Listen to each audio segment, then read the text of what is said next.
So we're going to start with a wide look at Milton, and you can see how it encompasses much of the state of Florida with some of the outer cloud cover making it all the way up across us here in South Carolina. That's why we have those high clouds across much of the region. But thankfully, the rain is staying to our south more across the Sunshine State. So let's zoom in and kind of really see where the center of the storm is now moving. And you can see around 8:30, it did officially make landfall, moving into the Siesta Keys area, which is just to the south of Tampa, closer to the Sarasota area along the west coast of Florida. And you can see as it's moving in and with some of those stronger winds beginning to push in, a lot of those counties now have pretty much completely lost power. It's over 1.5 million people now in that region that are without power due to the strong gusty winds. We've had some reports of wind gusts over 100 miles an hour in many of those communities, so you can just imagine the damage that they are dealing with. And then Tampa's been getting all the rain today, over 16 inches. They're currently under a flash flood emergency because of all the rain that they have gotten. And then you got the storm surge extending all the way down to Fort Myers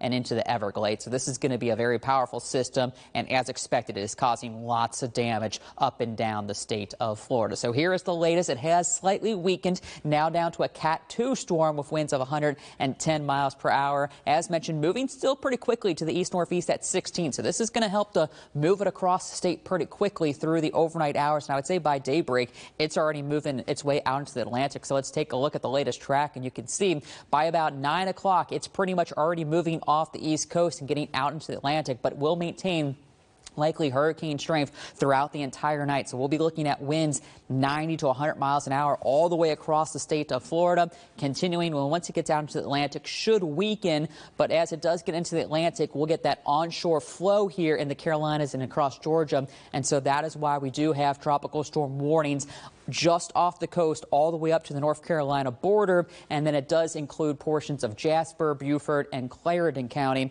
until tomorrow for the possibility of those wind gusts 40 to 50 miles per hour. So they're definitely going to have some breezier conditions down closer to them. For us, likely just going to see some wind gusts 25 to 30 miles an hour. But let's look at the impacts that we can expect here across South Carolina. As mentioned, closer to the coast, winds up to those tropical storm levels 40 to 60 miles per hour.